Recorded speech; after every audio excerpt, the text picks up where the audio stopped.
நீஃப்லி மாலை நேயர்களுக்கு வணக்கம். நான் உங்கள் பத்திரிகையாளர் ஆர்எஸ் கார்த்திக். என் அருகில் சக்தி சரவணன். வணக்கம்.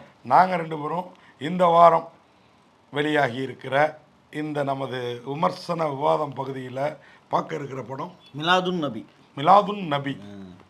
உண்மையாகவே மிலாதுன் நபி அப்படின்னா இது ஒரு இஸ்லாத்தை சேர்ந்த படம் அப்படின்றது, இஸ்லாம் மார்க்கத்தை சேர்ந்த படம் அப்படின்றது. யாரோட படம்னா ஆந்தைன்னு ஒரு படம் எடுத்தார் அந்த டைரக்டர். அவருடைய அவர் ஆந்தையோட ப்ரொடியூசர் அவர் மில்லத் அகமத். இவர் ப்ரொடியூசர் மட்டும்தான், டைரக்டர் வந்து இன்னொருத்தர் நவீன் மணிகண்டனா. ஓ, இவர் இந்த படத்தை அவ்வளோ பிரமாதமாக பண்ணியிருக்காருங்க. அந்தையோட இது எனக்கு வந்து இது ஒரு சமய சன்மார்க்கம், அதாவது அந்த சமயத்தை பற்றிய படம். அதாவது நம்ம இந்து சமயம் மாதிரி இது இஸ்லாம் சமயத்தை பற்றிய படம். முக்கியமாக நபிகள் நாயகத்தோட வாழ்க்கை. அதாவது இந்த படத்தில் போய் உட்காந்தா உங்களுக்கு தெரிஞ்சிக்காத கருத்துக்கள் அவ்வளோ விஷயத்தை தெரிஞ்சுட்டு வர முடியுதுங்க. ரெண்டாவது, உடனே கருத்து தெரிஞ்சிக்காத விஷயம் அப்படின்னா ஏதோ டாக்குமெண்ட்ரி என்டர்டெயின்மெண்ட்டே இருக்காதுன்னு நினைக்காதீங்க. அவ்வளோ பிரமாதமாக இருக்குது. எனக்கு இன்னமும் இந்த படம் வந்து பார்த்தீங்கன்னா 3 விதமாக இந்த ஒரு படத்தை வந்து பண்ணியிருக்காங்க.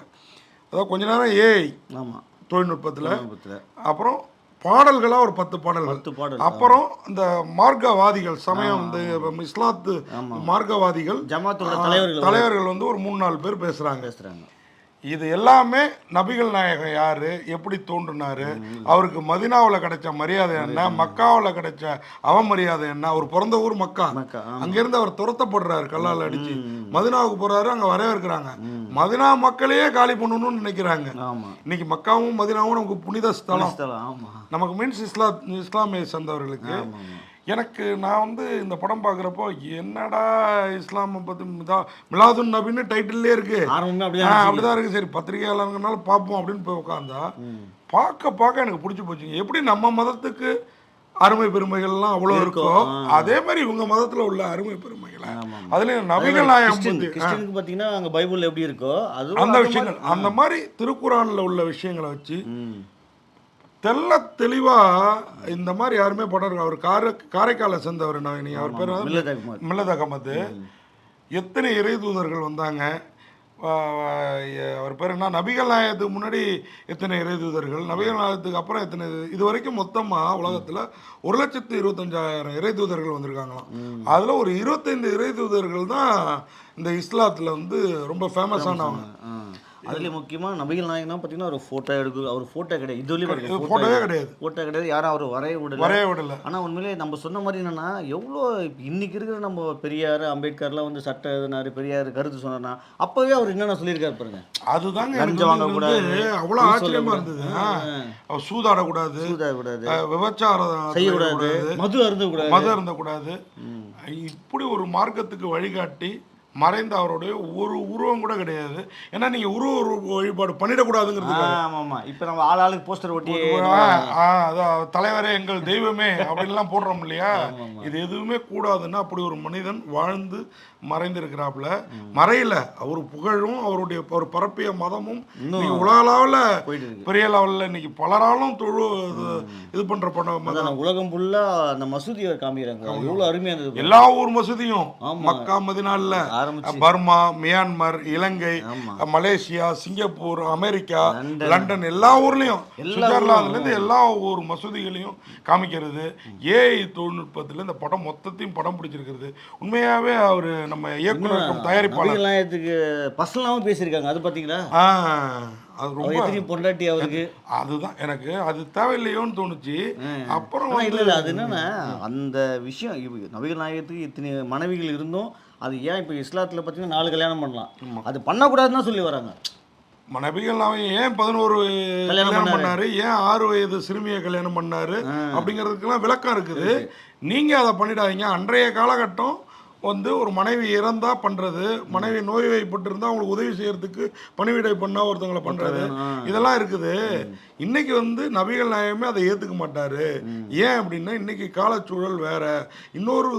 ஒரு மனைவியோட மனசு நொந்து இன்னொரு பெண்ணை நீ கல்யாணம் பண்ணக்கூடாது அப்படிங்கிறலாம் ரொம்ப அழகா போயிச்சிருக்காங்க. அதுவும் வந்து ஒருத்தன் கேட்பான், ஐயா நான் 2வது திருமணம் பண்ணலான் இருக்கேன், ஃபாரினுக்கு கூப்பிட்டா வரமாட்டேங்கிறா, எனக்கு துணைக்கு ஒருத்தி வேணும், உன் முதல் மனைவிக்கு எந்த குறையும் இல்லை, உடல்நல நல்லா இருக்குன்னா நீ இன்னொரு கல்யாணம் பண்ணக்கூடாது, இதெல்லாம் ஒரு காரணமா போன்னு அந்த சன்மார்க்கவாதி அந்த மதவாதி வந்து சொல்லி அனுப்புறது உண்மையாவே அருமை. கேள்வி கேட்பாரு. அப்போ வந்து நம்ம நபிகள் நாயகம் அவர் மட்டும் 11 கல்யாணம் பண்ணலாமான்னு கேள்வி கேட்குறப்ப அது நம்மளே கேட்குற மாதிரி இருந்தது. ஆனால் அதுக்கு சரியான ஆனால் அந்த போர்ஷன் வந்து ரொம்ப பெருசாக இருக்க மாதிரி இன்னும் கொஞ்சம் சின்னது பண்ணியிருக்கலாம். ஆனால் மொத்த படமும் கண்ணில் ஒத்திக்கலாங்க. ஏஐ தொழில்நுட்பத்திலலாம் அவ்வளோ அழகாக அந்த ஒருத்தரும் பேசுறது இருக்கு. நம்ம பேசுறத வந்து ஒரு ஆஃப் அன் ஹவர் முன்னாடி பார்க்க முடியாது. ஆனால் இதெல்லாம் 2 மணி நேரம் நம்ம உட்காந்து பார்க்க வச்சாருன்னா அதுதான் அவருடைய டைரக்டரோட டேலண்ட். உண்மையாகவே இந்த படத்துக்கு திரைக்கதை, வசனம், பாடல்கள், ஏஐ கிரியேஷன், தயாரிப்பு, இயக்கம் எல்லாமே மில்லத் அகமது மிரட்டி இருக்கிறாப்புல. இமாம் அப்துல் கயூப் அவர், அது ஒரு இமாம். இமாம் உமர், இமாம் சதகத்துல்லா, இவங்க தான் அந்த 3 பேர் மாறி மாறி கதை சொல்றது. அவங்க முகம்லாம் தாடி மீசமா இருக்குது. ஆனா அவங்க சொல்ற கதை அப்படியே காதுல வந்து தேன் வந்து பாயுது. அழகா தமிழை வந்து எனக்கு இன்னமும் அவங்களோட லிப் மூவ்மெண்ட் வரைக்கும் அப்படியே மனசுக்குள்ள இருக்குங்க. நம்ம வந்து நான் ஒரு இந்து மத பற்றாளன்.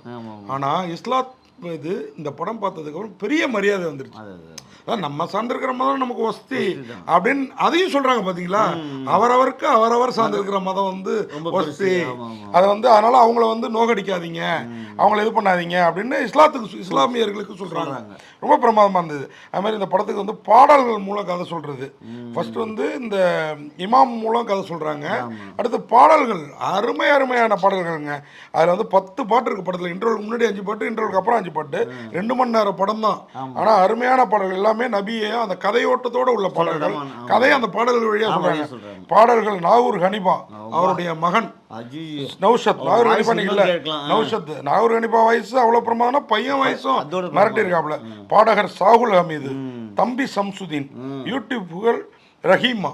அந்த பொம்பளை அந்த அம்மா அவ்வளோ அழகா அந்த பர்தாவிலையும் அந்த எளிமையான அழகுன்னு கண்ணுக்குள்ள பாட்டு. விஜய் சூப்பர் சிங்கர் பரிதா, இவங்க எல்லாரும் பாடி இருக்கிறாங்க. இந்த இதுல என்ன பியூட்டி பாருங்க. SR ராம் அவர் தான் இசை. இப்படி ஒரு இஸ்லாமிய படத்துக்கு SR ராம் இசையமைக்கிறார். நம்ம படங்களுக்கு ரகுமான் இசையமைக்கிற மாதிரி. அதே மாதிரி ஒளிப்பதிவு, எடிட்டிங் லலித் ராகவேந்தர். பாருங்க, ராகவேந்தரும் இருக்கிறார். அதாவது நம்ம ராகவேந்தர் இருக்கிறார் மிலாதுன் நபி படத்துல.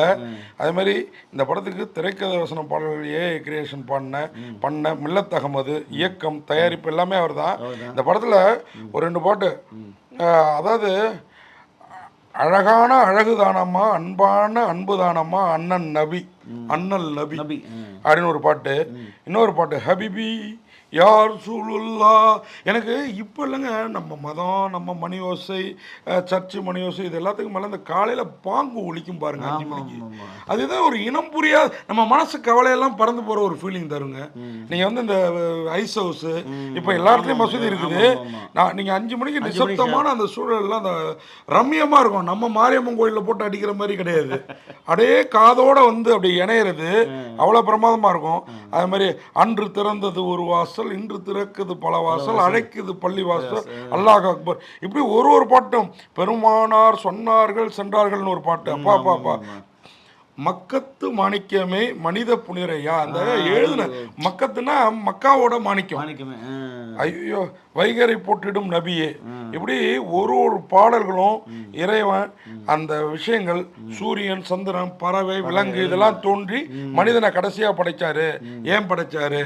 இது வரைக்கும் 1,25,000 இறை தூதர்கள்ல 25 இறை தூதர்களை தான் பார்க்க போறோம். அதுல நபிகள் நாயகத்தை பிரதானம் பார்க்கணும். இந்த கதை ஆரம்பிக்கிற அந்த இடம் இப்படி சொல்லிட்டே போலாங்க. அதாவது இவரை பத்தி, நபிகளை பத்தி நம்ம காந்தியடிகள், பிரெஞ்சு நாட்டை சேர்ந்த அறிஞர், இப்படி ஒருத்தர் சொல்றதையும் ஆரம்பத்தில் காமிச்சு அப்படி கொண்டு போற விதம் இருக்கு பாருங்க. உண்மையாவே அந்த டைரக்டர், அவர் பேர் என்ன சொன்னீங்க? மில்லத் அகமத். எனக்கு நான் நபியை பார்த்ததில்லை, நபி உருவத்தை பார்த்ததில்லை. நீங்கள் நபிகள் நாயகமா தெரியுறீங்க. ஏன்னா இஸ்லாத்தை எனக்குள்ளார போதிச்சிருக்கீங்க நீங்க.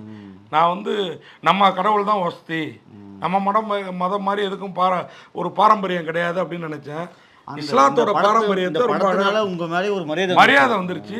இந்த படத்தை இந்து மக்கள், இது இஸ்லாம் மக்கள் மட்டும் இல்லை, இந்துக்கள், கிறிஸ்துவர்கள், எல்லோருமே பார்க்கணும். ஆனால் இந்த மாதிரி படங்கள் பெருவாரியான தேட்டரில் ரிலீஸ் ஆகல.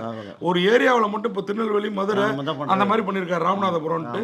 கூடிய விரைவில் வேலூர், ஆரணி இதெல்லாம் பண்ணுறேன்னாரு. அடுத்து சிட்டிக்கு வர்றதா சொல்லியிருக்காரு. இந்த படத்துக்கு நீங்கள் தேட்டரில் போய் ஆதரவு கொடுப்பீங்களா, ஓடிடியில் போய் ஆதரவு கொடுப்பீங்களா தெரியாது. ஆனால் அனைவரும் பாருங்க, இது இஸ்லாமியர்களுக்கான படம்னு முடிவு பண்ணாதீங்க. இது இந்துக்களுக்கு மட்டும் இல்லை, எல்லா மதத்திற்கான மனிதர்களுக்கு தேவையான மனிதம் போதிக்கிற ஒரு படம் அப்படின்னு சொல்லி அந்த மிலாதுன் நபி அழகிய நம்பி அப்படின்னு சொல்லி விடைபெறணும். நன்றி, வணக்கம். இந்த வீடியோ உங்களுக்கு பிடிச்சிருந்தா லைக் பண்ணுங்க, கமெண்ட் பண்ணுங்க, ஷேர் பண்ணுங்க, சப்ஸ்கிரைப் பண்ணுங்க.